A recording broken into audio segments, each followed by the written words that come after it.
Tonight will be a little bit different. We're going to hear from a couple of our sponsors, let them talk about some of the things that they're able to bring to the revitalization of Detroit. And then we'll go into our normal program and have our, I think it's 3 this evening, presenters. The format, you'll all remember, is 5-minute presentation. We'll have an alarm clock that goes off to stop people on time. 5 minutes of Q&A by the audience. So I'd like to thank all of our sponsors, whether they're here or not. That'll be TechTown, who's our primary sponsor. Business Community, we thank them very much for the cookies and water tonight. The Collaborative Group and the Detroit Economic Growth Corporation, as well as Quicken Loans. Wayne State has been a major sponsor here also. Thank you, Joel, for manning the camera. We do appreciate that tonight. So let's go ahead and get started with Darren Lepick talking about TechTown, who is the organization that Todd and I both belong to in terms of our business accelerator. Darren, take it away. Well, thanks for that introduction. This is my first time at this event, so I'm pretty excited to be here. I've heard a lot of good things. I'm in a room full of entrepreneurs, I assume. TechTown is all about entrepreneurism. We're located on the north end of campus on Burroughs and Woburn area. And what we offer at TechTown is a whole ecosystem built around entrepreneurism. TechTown is made up right now of one building. It's a 100,000 square foot office building. It has office space for entrepreneurs to use, to lease, to rent. And also one of the primary things that TechTown does is coach entrepreneurs. That's what I do at TechTown. We have a program there called the Thrive Program. And we take entrepreneurs into the program and we coach them through the whole entrepreneurial process from business concept all the way up through launch. Beyond that, we have a lot of educational events that go on. There's one tonight, this evening, that I just left from. And we have a lot of networking events too. So we're proud to be part of this event tonight, and we'll continue to be so, I'm sure. We do have some flyers up on the table if you want to find out more information about TechTown and how to enroll in the Thrive program. So thanks, and glad to be here. Hey Darren, how about you tell a little bit what you do at TechTown? I'm an entrepreneurial coach. I have a portfolio of 20-some clients, and they all range in level of progression. The bulk of my clients are first-time entrepreneurs with just a business concept. So a lot of what I do is introduce them to entrepreneurism, share with them what it's all about, some of the challenges they're sure to face, and really vet them through the business idea to make sure it makes sense from a dollars and cents viewpoint. Walk them through creating financial statements that show profitability, cash flow analysis, things like that, to really make sure they have a good foundation for moving forward. And the end outcome is some of the entrepreneurs decide their business isn't feasible. We want them to do that now instead of a year or two down the road. We want to make the determination now, and that's a big part of what we do. Well, when do you plan to have the next program start, the next Thrive program? That's a good question. I'm glad you brought that up. We have an orientation that occurs periodically to enter into the Thrive program and work with someone like myself. And the next orientation program, the next orientation is March 16th.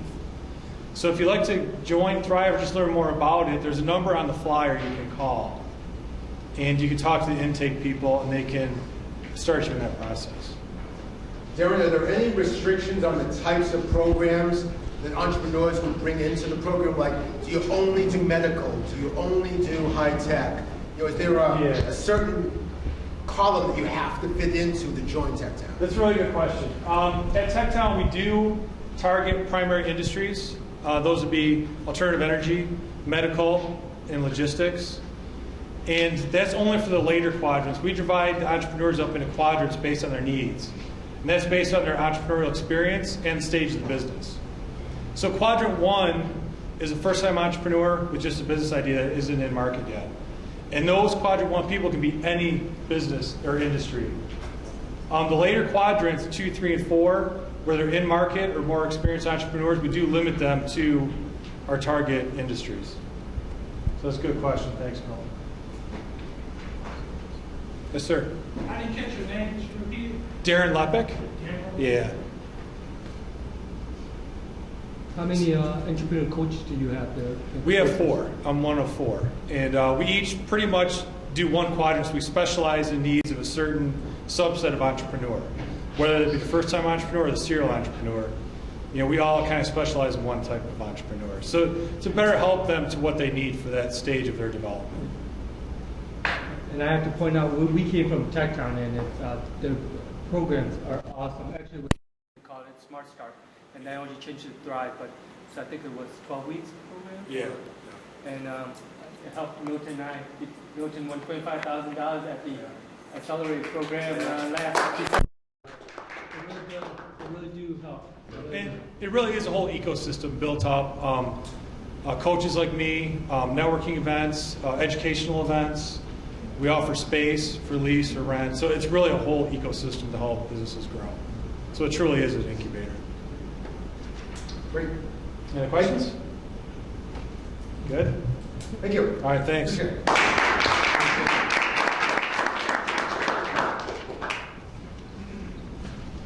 Next sponsor I'd like to introduce is Maria Lalonde from Wisdom University. Maria, why don't you come on up and tell us all the phenomenal things that Wisdom U does. Thanks, Milton. Hi, everybody. Hello. Hello, Maria. Bring her up the cookies. Thank you. Cookies make the day better, right? Just a quick question. My time's up already. Jeez, I tell you. Time flies when you're having fun. Just a quick question of everybody here tonight. How many of you are currently involved in a startup or would like to be involved with a startup within the next year? Awesome. I knew that would be a very high number tonight. The reality of startups is about 99% of them do fail. So it is challenging. What you guys are about to endeavor on or are currently embarking on is very challenging. It will bring you to your knees on many occasions. I don't say that to scare you. I say that to encourage you to know, don't try to do it all on your own. Surround yourself with the different resources that are available to you because they will really increase your chances of succeeding with this dream that you have to build. Surround yourself with things like TechTown, Wisdom U, Momentum, all these different resources that are available, I promise, will help to increase your chance of succeeding tremendously. I want to tell you real quickly about Wisdom. What we are is we are a nonprofit that helps entrepreneurs to launch innovative, growth-oriented businesses that will be headquartered in the city of Detroit. So we're actually located in TechTown on the 3rd floor. We take up a majority of the space on the 3rd floor in TechTown. And with our program, how it works is it's 4 months long.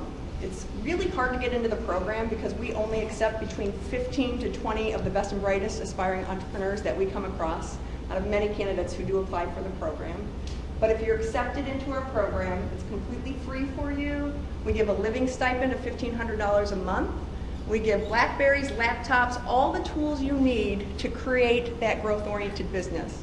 Then during the 4 months, it is really intense. We call it a boot camp for a reason because we're helping you to develop your business at a very accelerated rate. So in that 4-month program, you're taking that idea or that existing business that you want to take to a different level, develop every aspect of it very thoroughly during that 4 months, and then at the end of the 4 months, the goal is that you will have a very solid business plan that you're ready to then partner with us to launch that business as a business that would be headquartered in the city of Detroit.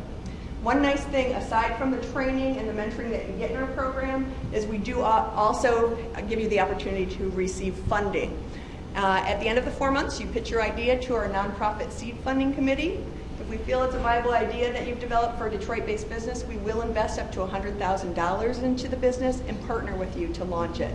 We continue to give you support and guidance as your partner after that business is launched until you're ready to take the training wheels off. That make sense? To give you a bit about our background, we were founded in 2007. Our founder is a gentleman by the name of Dan Gilbert. Is anybody here familiar with Dan? For those of you who aren't, Dan is actually the founder of Quicken Loans, the largest online mortgage lender in the country. He's also a majority owner of the Cleveland Cavaliers NBA basketball team. He's involved in many different companies that he's a part of. And really, with our program, aside from the training and the mentoring that you receive and the funding that you receive, to me a huge aspect of what you get coming into our program are the connections that you receive. Really, if you prove that you are a hardworking CEO of that company, we will help to open doors and connect you with the different opportunities we have to launch that business and really grow it at an accelerated pace. Does anybody have any questions for me on Vistum? What is your next program open? Good question. Our next session for Detroit will begin in fall, and we just recently announced we're opening Vistum Cleveland. So our first session, our inaugural session for Cleveland, will begin in fall as well. We are currently busy in putting all the ducks in a row to get Cleveland up and running. And good news, you guys, we just actually opened up our application period, so we are accepting applications currently as of a few days ago for the fall session. My suggestion for anybody who wants to learn more about Vistum, go to our website or come hang out with me afterwards. I can tell you more about it. But go to our website, visdom.com, go to the apply page. It'll tell you about our upcoming information meeting dates. Go ahead and sign up for one of those information meetings. Come on out to our location in Techtown. I'll help give you a real thorough, solid, hour-long overview of the program. You can determine if it's something that might be a good fit you're interested in applying for. Okay? Good. Yes? You only sort of work with, let's say, at like ground zero and help like develop the idea from scratch, or also work with like, let's say, new organizations who already have a business plan and are already sort of well along in the process? Absolutely. We help both. We help somebody take an idea they've started to develop. We also have people who come into our program, like John Bow of Dermonaut. He's pitched here in the past at DNewTech. He started that business 2 years before bringing it into Visdom, and he knew he needed additional help to take it to the next level. So we would consider that as well. I guess our key is really helping, our niche is helping the aspiring entrepreneur, so not somebody that's far enough along that they've actually a prudent investor would invest in them. Does that make sense? Mm-hmm. What were the qualifications again in Detroit? Mm-hmm. Did it have to be tech or not necessarily? The qualifications are yes. The business you develop at Visdom, you would need to headquarter in the city of Detroit. The reason for that is we really want to create the strong core of solid tech-based, growth-oriented, innovative businesses here in Detroit, which will affect the entire region. As far as the next part of your question, the industries, we are pretty open-minded. It is something, we're looking to help you develop things that would be growth-oriented or scalable, that involve technology in some form or another. Our niche is not helping people to develop the typical brick-and-mortar coffee shop. We love our coffee shops, however, they have limited growth potential, just the neighborhood. So we're really looking to have something that will have a larger impact on the economy. Yes? Have you done this yet? Have you already invested? Have you selected any applicants already that have gone through the process yet? Yes, we have actually a portfolio of 8 businesses currently having nice successes, but still lots of challenges because they are still in that startup phase. So 8 already and several more that will be launching in the next few months. Mm-hmm. Any other questions?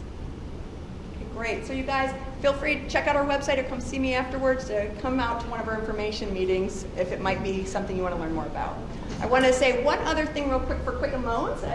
Quicken Loans, as I mentioned, Dan Gilbert is our founder. We have a lot of great companies within our family of companies. I talked to Dan Mullen today over at Quicken Loans, and they just asked us to let you know, I'm not sure if you've heard, but recently in the last few months, Quicken Loans, Dan Gilbert is very dedicated to doing his part to help the city of Detroit. This is our community. We all need to do our part to move it forward. So that being said, he took the entire headquarters of Quicken Loans and moved them to downtown Detroit in the last few months in the CompuWare building. Some of you have been there. Some of you will be there next month when we have our meetup there. But just know, Quicken Loans is extremely committed to doing their part to help these aspiring businesses. We have a new property called the Madison Building that you'll be hearing more about in the next few months that really will have a lot of great space for events like DNewTech Meetup and entrepreneurs in general. So keep your ears open. You'll be hearing more about that. Okay? Very good.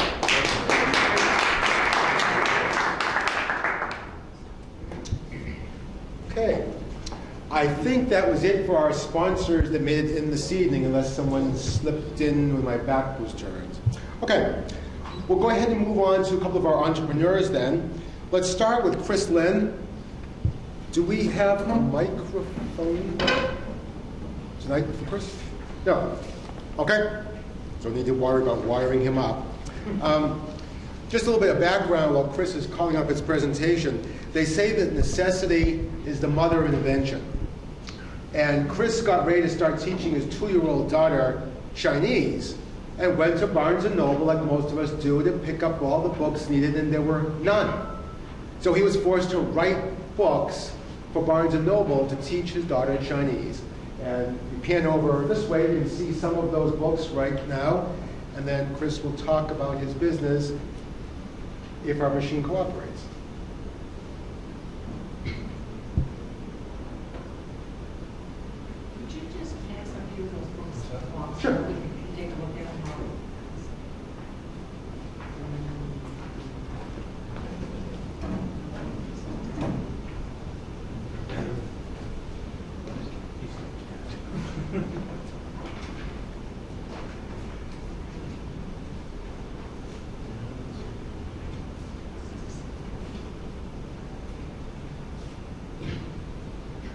Don't be bashful. I can pass around the Vandermeer also if someone really wants to. No, not in public.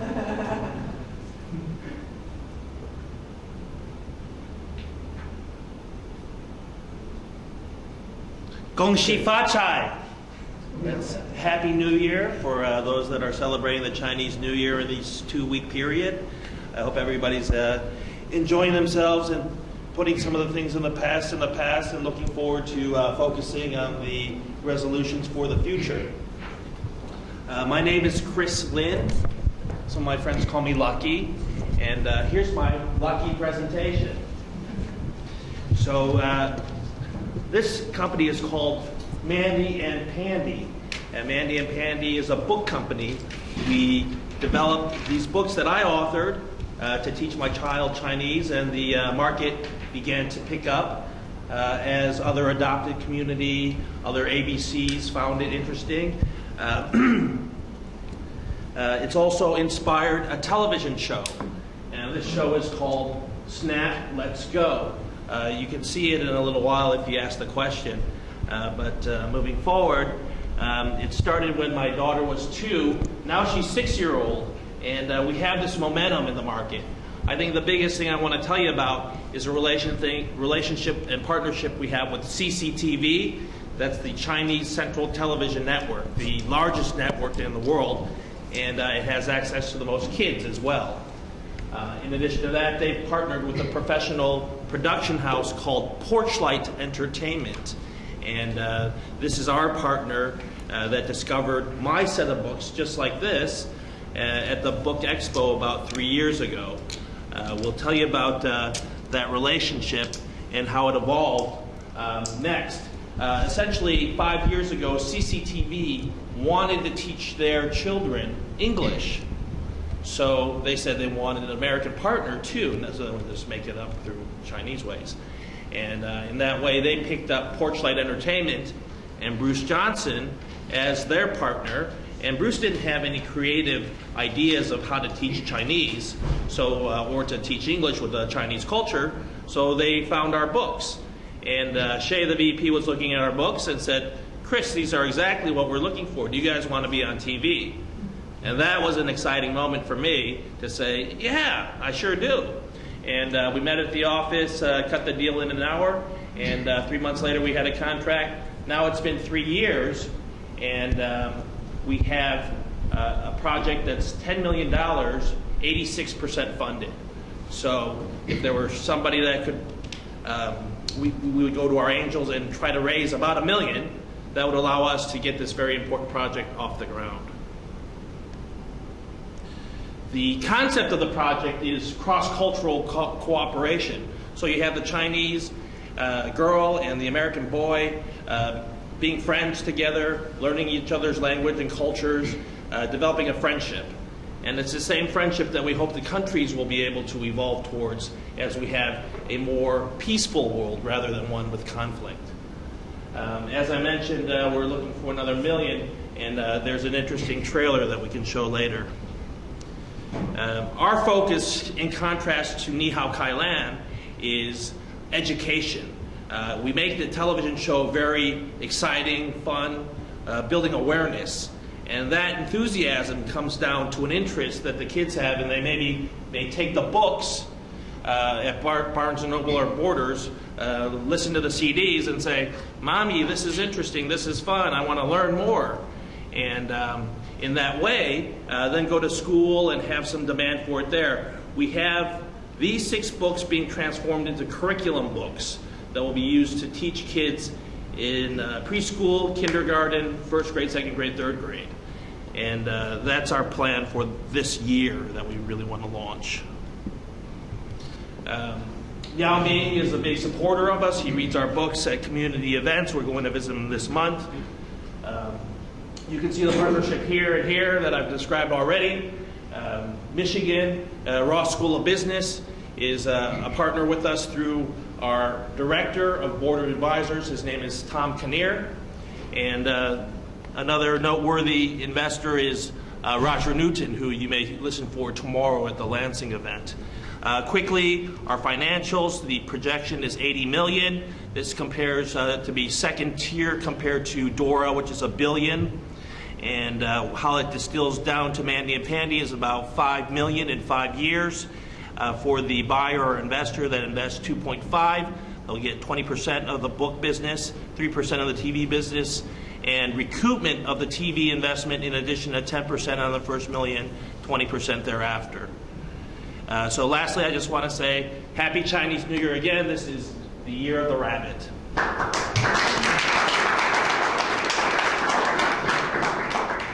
Any questions?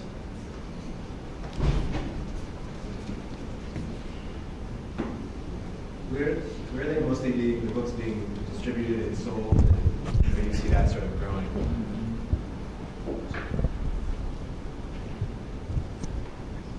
The books currently are focused on the first group, the adopted community. Whenever I go to the FCC events, 80% of them will buy the book. So that's the highest penetration, but that's the smallest market too, about 77,000. When you go up to the American-born Chinese, they have less interest in Chinese.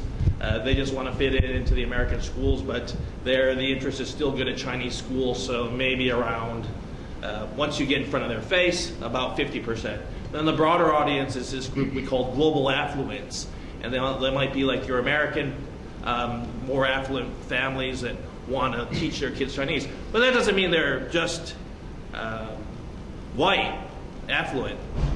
Detroit, too, they're interested in learning about Chinese. In fact, the thirst or the interest about learning Chinese is probably deepest in Detroit so far. They've been most affected by the economy. They know that they want to have their kids keep their jobs, so they think the key skill is learning Chinese. So it's really kind of interesting how we've learned about this. Then I'll let you know, I went over to China to test this idea out over there. The same book, you know, if you look at them, you can see that Ni Hao Ma means how are you. We're learning Ni Hao Ma, they're learning how are you. And they have a deep thirst for learning English. And there is no organized manner for learning English right now for preschool. So that's the opportunity, and that's how I see it growing. The last piece of it, to answer a little bit of a long answer, is that the schools are just starting to get to the tipping point. Before, 2 years ago, they wouldn't be even interested in having a presentation. Now they want to see it. Now they're interested in the curriculum, as they have budget for it. That was my question relative to American schools and preschools. Have you gone in affiliation with textbook vendors as opposed to going solo to see if you could actually get into elementary schools? Yeah, I think I want to talk to you about that. So here's my card. Good. But we've only done it by ourselves. We're recording this. So. We only done it by ourselves, Chris Lynn. And we really want to find organizations. Yesterday we met somebody from Montessori. There's Teachers Discovery. There's lots of these groups, learning centers, that we can just get the connection, and they can blow it out of the water. But what we're focused on right now is to get it right. So we've got the Michigan University Chinese language department, the head of that, making everything perfect. And we've spent a lot of time making it fun and actively learning it and relating it literally to the other storybooks. So we think we'll have something really exciting by the end of March, and then we want to get it in front of the right people. How large of a product base do you have right now? How many books, CDs, DVDs? So the product base is 6 books out there in public, and 2 coming for the fall, and then 2 activity books coming for the March. And this is really cool, so I got to show you guys this.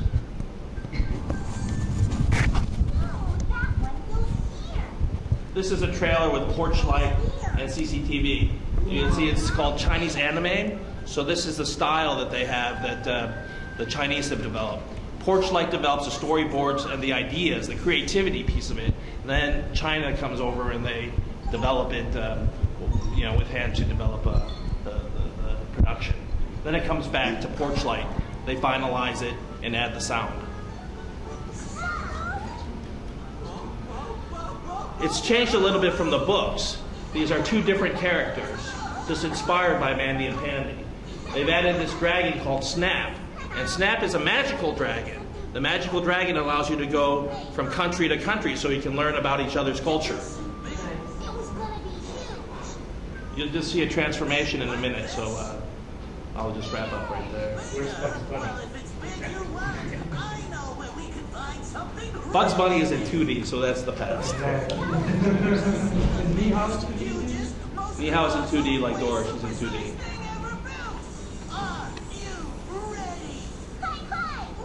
And did you hear her say kwai kwai? That's the same way. It's mostly in English, but a little bit of Chinese. Kwai kwai means fast, fast. Or the name of the show is called Let's Go. You see they emerge in China now.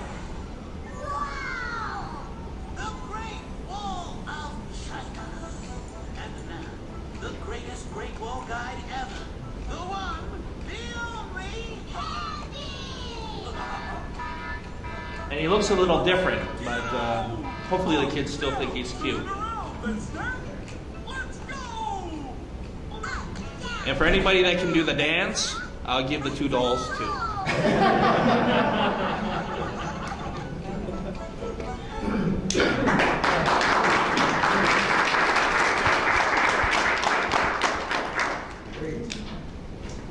Thank you.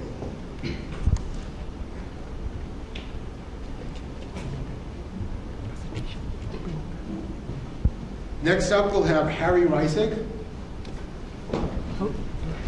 What do you do if you're trained as a nuclear engineer, you go over to Israel to tutor new immigrants, then you earn a JD MBA in criminology, then you work as MA in criminology, not an MBA. I'm sorry, MA. Freudian slip, yeah, in criminology, and then you work as a sommelier. You wind up creating a fellowship organization for men coming out of prison to re-enter the community. And I think that's what Harry's going to talk about a little bit. Thank you so much. Let me see if I can put this to full screen. Yeah.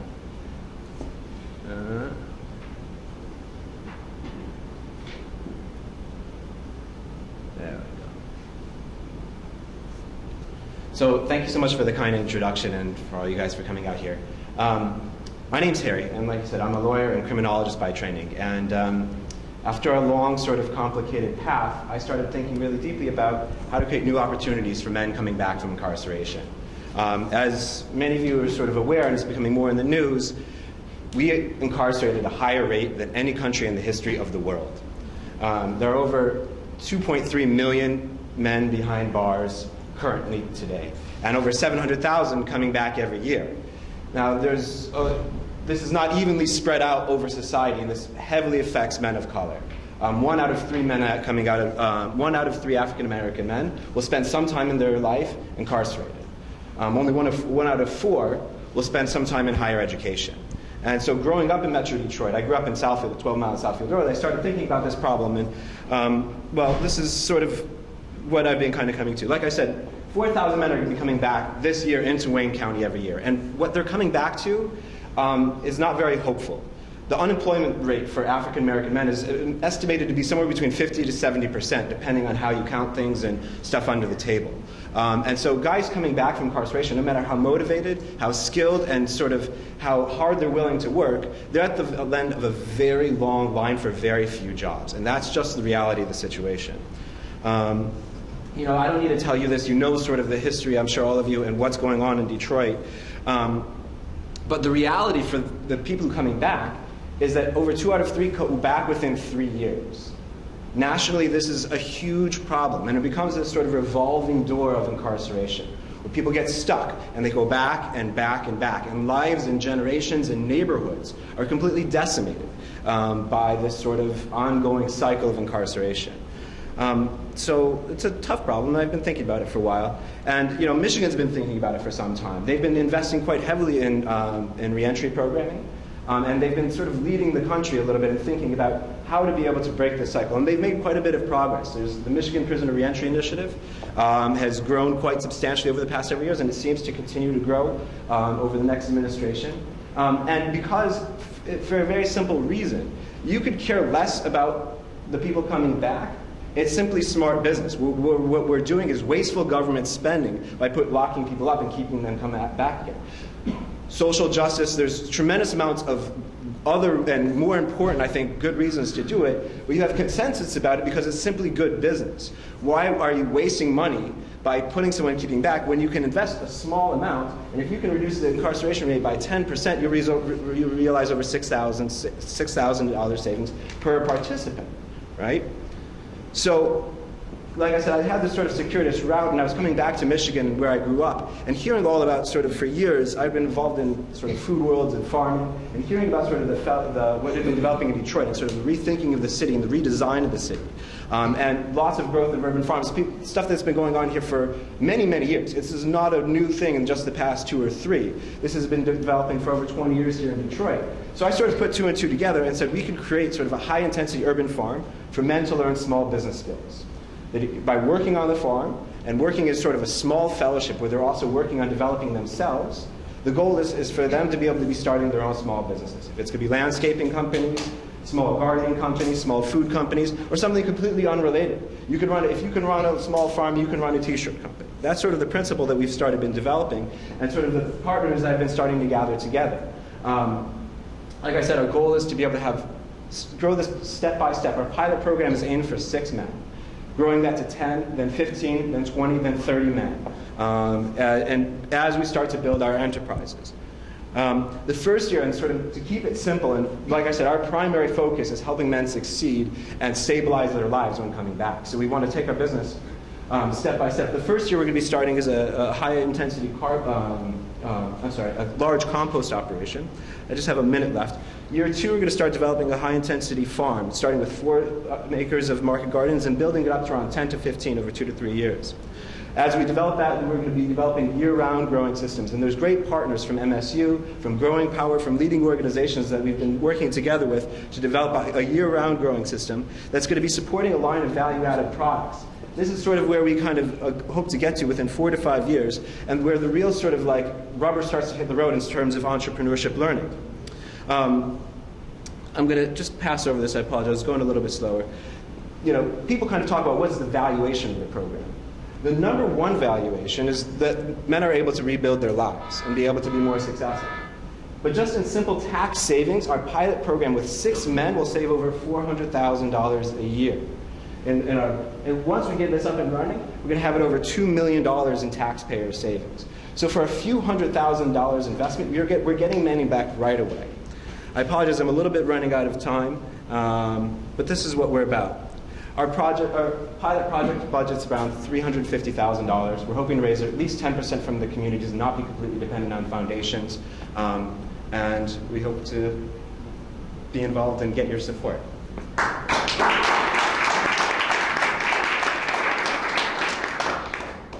So, Q&A. I love it, guys. How do you teach these men basics of entrepreneurism? How does that work into what you're doing? So, like I said, I started this program actually by talking through men who come back through the prison, through the programs, and kind of understanding sort of those problems and flaws.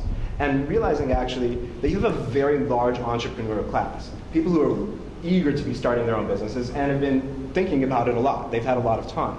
So what we have is we're recruiting from the vocational programs currently within Department of Corrections. So people have particular skills for the businesses, the horticulture, the building trades, and eventually the food prep program. And the way we recruit is we have a distance learning program, a 6-week entrepreneurship, basics of starting a business program that's been developed with a woman who got her MBA from Harvard and is now finishing her PhD in Cambridge in criminology, and sort of that's being currently taught in Massachusetts and in prisons there. So it's a basics of entrepreneurship program that if they're sort of committed and they can write their business plan, then they're eligible to apply for the fellowship. And that's sort of how we're trying to have people who are motivated to start their own businesses, already have some sort of idea, and use this as sort of like a 10-month fellowship and workshop to be able to be really sort of helping them develop their personal skills and then, eventually their business skills. And really importantly, it's about this fellowship, because understanding that if you try to, like you said, if you try to do this alone, you stand no chance, and especially someone coming with so many strikes against them. But as a small group, as a group of 6 fellows, as a group of 10 fellows, and as using sort of microfinancing principles, saying, you know what, maybe starting a little coffee truck might make a lot of sense, and being able to sell coffee, out here at Wayne State might make a lot of sense. And that's a good stepping stone towards building a really sort of strong business. I really like this idea. I just wonder if, when you think about if it works, and we'll see. It'd be more interesting to be able to go from 6 to, instead of 8 and 10, 6 to 12 to 36 to 60 to 600. Yeah, there's some, and growth is really important, and there's a lot of potential for growth here. Our primary goal is to get our systems down and be successful in helping people to return. So I'm intentionally kind of staging it slowly, and the goal is sort of the scale of this enterprise, as I and sort of our team envisions it now, maximizes around 30-some participants a year. That's great. There's already calls, and I've been talking to people about it in Oakland, and Springfield, and Cleveland, and Lansing, and there's similar projects that are being developed right now in Ann Arbor and in Chicago. So the idea is that if we could be successful, we could take this model and 30 people here a year in, let's say we're over in Brightmoor, 30 men coming through a year back into Brightmoor as positive, powerful contributing citizens can really transform a neighborhood. But then taking that and saying, okay, well now we're going to take this model and we're going to take it to Lansing and see if we can do the same thing. So it's I don't see it, let's say 300 people coming through it in Detroit. There would be some logistical challenges. I think we'd have to really rethink our whole proposal. But 300 across the country, very definitely in a number of years. Have any foundations stepped up to start to help you so far? I have a few that are sort of interested, but haven't yet stepped up. I've been spending the past year in sort of a listening and planning phase, kind of really understanding what's been going on, because there's so much good. I mean, and it's been really exciting. I moved back this summer after 15 years away from Detroit. And in part because I was inspired by sort of all this great stuff and people willing to network and collaborate. So I've been sort of talking to several agencies. I have meetings every day this week with different agencies and forming sort of the partnerships, figuring out how we're going to partner together and divvy up the expertise to be able to do. And so once we're getting that together and we're hopeful to have the fiscal sponsorship locked up in the next month, then we're able to start, but I'm hoping that foundations and people who know to get that up and online, because there's a distinct possibility we could have this up and running this summer. It's sort of like, it's going to take a lot of hustle, and it's going to, but let's put it this way, if anyone has a check for $350,000, I'll get this program up and running by June, I promise you. Are you for investors or donations? We're sort of looking at sort of mixed models and how we want to be able to develop this. I mean, we're looking from government grants, foundations are going to be sort of the bulk, and we're looking for charitable contributions, of course. However, we also want to start thinking about this as like a concept of slow capital. This isn't what we call, a true social enterprise, right? Where the primary focus is developing the maximum good for the neighborhood. However, that can still be done while running a profitable business. And the businesses that we have, I think, have a lot of potential. So being able to have a reasonable return if you want to make quick money, go invest in Google and you'll make a quicker return. But you could earn your money back and do the neighborhood a lot of good without having to just give it away. We'll talk later. I think we have a lot of interest, and we'll absolutely have time after we break to sit around and talk with people some more about the various ideas. Last person we'd like to have come up and speak is Don Hiro. Don, when he worked way back in the long days ago for General Motors, was part of the original group of people that was instrumental in helping bring the Japanese automakers to the United States. Now, I'm not sure if that's something we're proud of, or we sort of say sotto voce and say, I can't believe we did that. But anyhow, that was one of Don's accomplishments. So Don, come on up and tell us what you're doing now. Thank you. And I like to say, at that time, the 14th floor of GM did not take the Japanese serious, okay? They thought they'd bring the Japanese into for competition. They basically kicked their butt.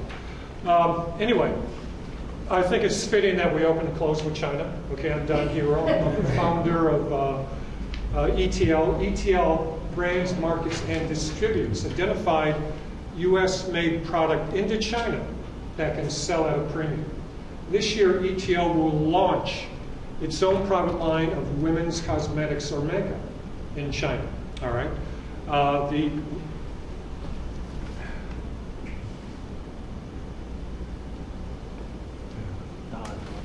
Okay, all right. Excuse me. The Chinese market per se,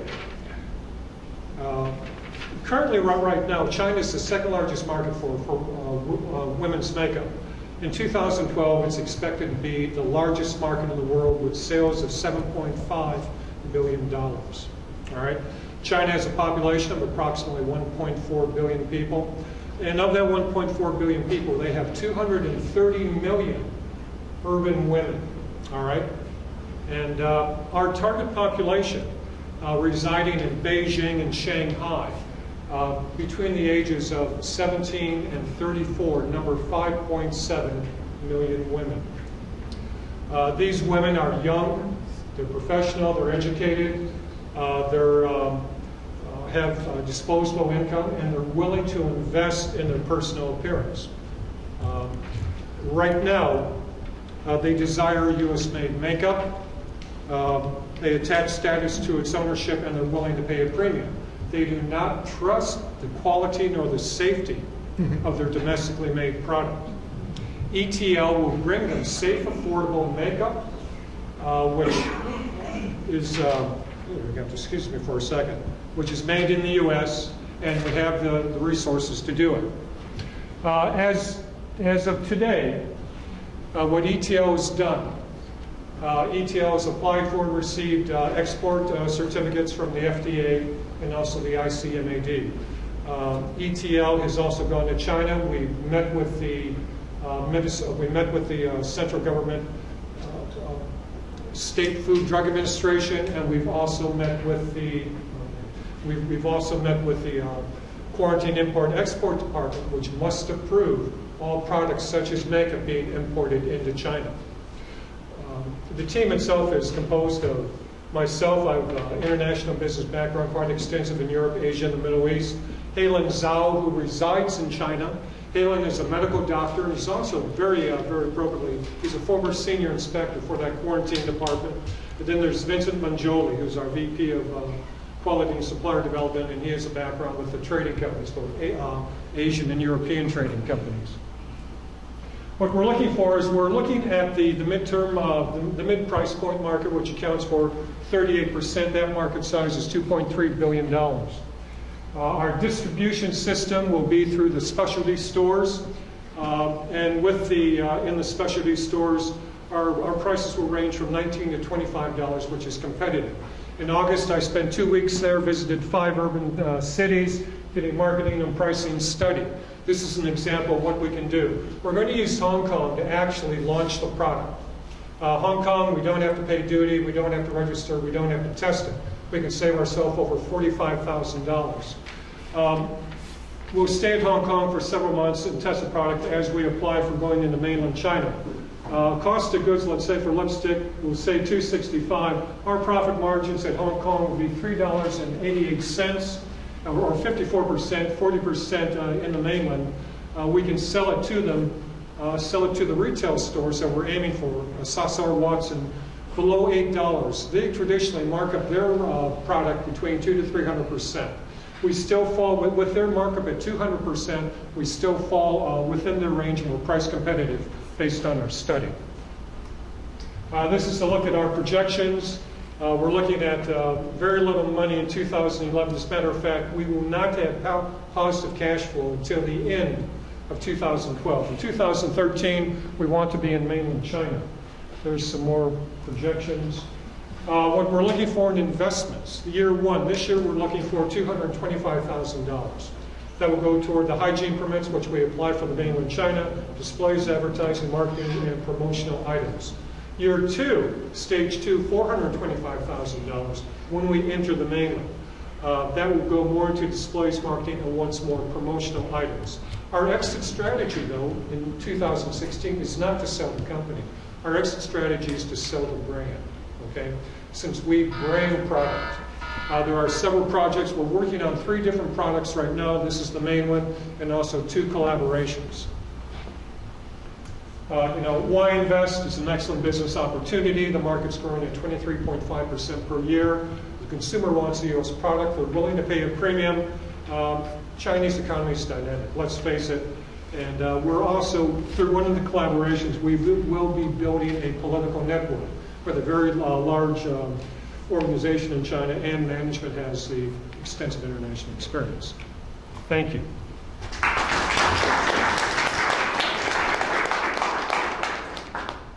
Questions? Yes? The Chinese are very brand conscious. Yes. So the Notech name, is that well known? No. I mean, I'm just, how do you That's, have to, it's not Revlon, it's not Estee Lauder. Absolutely. So our competition, Chinese have 5 distribution systems, okay? 5 distribution channels. And each channel defines the price as well as the competition. We looked at all 5 channels. We decided upon the specialty stores. We will not really have domestic competition, which is okay. Our competition will be Maybelline, Revlon, Dior. Maybelline has lost 3 years ago the market. They had a market share of approximately 28%. They're down to 17%, and they continue to drop. They're being boycotted right now in China because of some things that happened in terms of what one of their spokeswomen did. As for Dior and Revlon, their growth is only single digit. What is happening with the Chinese consumer, the woman in China, she's becoming more price conscious, and she's trading down in brand, value brands. She's also looking at private label. So this puts Newtech at an advantage. We will go in there and advertise ourselves as a Western company. They're looking for Western brands. Plus, the retail stores. We've already met with Watson in Hong Kong. Our 2 targets are Watson and Satsao, both headquartered in Hong Kong, and we both plan to piggyback off of them into the mainland so we don't have to have distributor sale. But they're both looking to increase foot traffic, and they increase foot traffic through new brands. And that's what they're looking for, and that's what our discussions are going on right now with Watson. Satsao is a bit more difficult to get into. Example, Watson has 144 stores in Hong Kong, 770 stores in the mainland. Okay, so as we actually test the market the first year, since it'll take 6 to 8 months after we apply for the testing to go into the mainland while we're still in Watson, we'll find out what sells in terms of colors. We have some idea. We've done these studies, as well as packaging. Okay, and then when we go into the mainland, once more we piggyback off of the retailers to their stores into the mainland. Okay. But by starting off once more in Hong Kong, without the duty, without the VAT, without the consumer tax, and one other tax, that adds on 47% to the price of the product. Okay? We can do away with that by going into Hong Kong first. Also, another good thing, and I'll speak a little bit about Hong Kong, it's like we used to be years ago. We used to go into Windsor, load up our suitcases and come back. Mainland China in 2009, they had approximately 18 million visitors from the mainland, of which, according to the Hong Kong Tourism Board, 80% of them, or a little over 14 million, bought product, of which cosmetics or makeup was in the top 3, one of the top 3 consistent items that they buy, and they go back, whether it be for personal use or whether it be for resale. It's like melanin, okay? The educated urban Chinese woman does not trust their own brands because of what has happened, and they're looking to the Western brands. Any other questions? Then a little bit of education. We're also looking at wine. Okay, we're going to be bringing in wine. We're about to ship over some sample cases of wine to Tianjin for a wine tasting. They're developing a taste for grape-based wine versus rice-based wine. Okay, and we're also I spoke to a university yesterday where we're talking about some IP we're perhaps getting into. Also for smaller companies such as ourselves, since we have no IP, we're having a very hard time getting funding in this country. We're going to be looking to China to get our funding with businessmen. On the second trip there, I met with a number of Chinese businessmen, found out what their wants were, their needs are, etc. Also had this long discussion today with Bruce Brogan of Fifth Third Bank. I wanted to run a few ideas across them. And my thoughts were rational, okay? So what we thought about how in terms of the transfer of money and so forth, perfectly legal, can be done, safeguard the Chinese, safeguard the U.S. What we're looking for is to actually bankroll our entrepreneurs that can't find funding here from the banks or whatever by Chinese businessmen. We're going to get that money back to the U.S. to help build this up.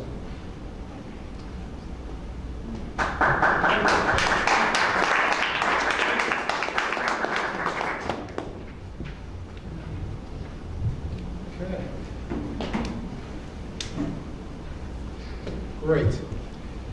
That ends our organized program for this evening. Before we break into refreshments and more networking, are there any other announcements that people would like to make about upcoming events? Is anyone appearing at any conferences, or is anything else going on that you want to talk about? Go ahead. Is anybody aware of Leap Inc. going on tomorrow? So this is Lansing trying to be more of a hub for entrepreneur activity. They're jump-starting it by sucking in a lot of the talent from other places, brainstorm different ideas of how they can play a role. One of our investors, Roger Newton, the inventor of Libertor, he's going to be the keynote speaker, so it should be very interesting for sure to hear him. And to contribute to our other entrepreneurs, I think, is a good cause. In any case, I'll share with you next time what came out of it, but if anybody wants to join or carpool over there, just drop me a note. And tomorrow night, there's those of you kind of interested in sort of more community development that's been going on in Detroit, there's a really great weekly, I think there's still weekly dinner. It's called Soup at Spalding. It's at the corner of MLK and Trumbull at 7 o'clock. $5 gets you a bowl of soup, some bread from Avalon, yummy salad, lots of interesting people, and you'll get to hear a little bit more about my plants and roots. So I'll be presenting tomorrow night. Like I said, it's in the basement at Spirit of Hope Church at the corner of MLK and Trumbull, 7 o'clock. I would just say for Pittsburgh Tech Town, Detroit Newtech, we have our next one, which will be Wednesday, March 2nd, and we're going to still be here, and then the April one will be in Quicken. I also want to let you guys know that there's going to be a big event in April, and we're going to be collaborating with 5 to 6 other groups like ourselves who's trying to promote the Detroit movement here, and we wanted to encourage everyone to go out there and listen up about what's coming up. Go to our website to find out when it's going to come up, but it should be early April, and we'll probably have it in the William South Schoolcraft College at the Vista Tech Auditorium. I'm Wendy Richardson, and I specialize in market research, and I'm having a workshop over at Tech Town on Wednesday, February 23rd. I just checked my calendar when it was. From 3 to 6. If you are a Thrive, then it is free. If not, it's $10, but it might be a good time to become a Thrive client. So. Hopefully, everybody that's here has already signed up to receive our periodic updates. www.meetup.com/DNewTech. And that way you'll get ongoing reminders and updates of what's going on in our schedule. Yes? On Friday from 8 to 2 is the entrepreneur program at Eastern.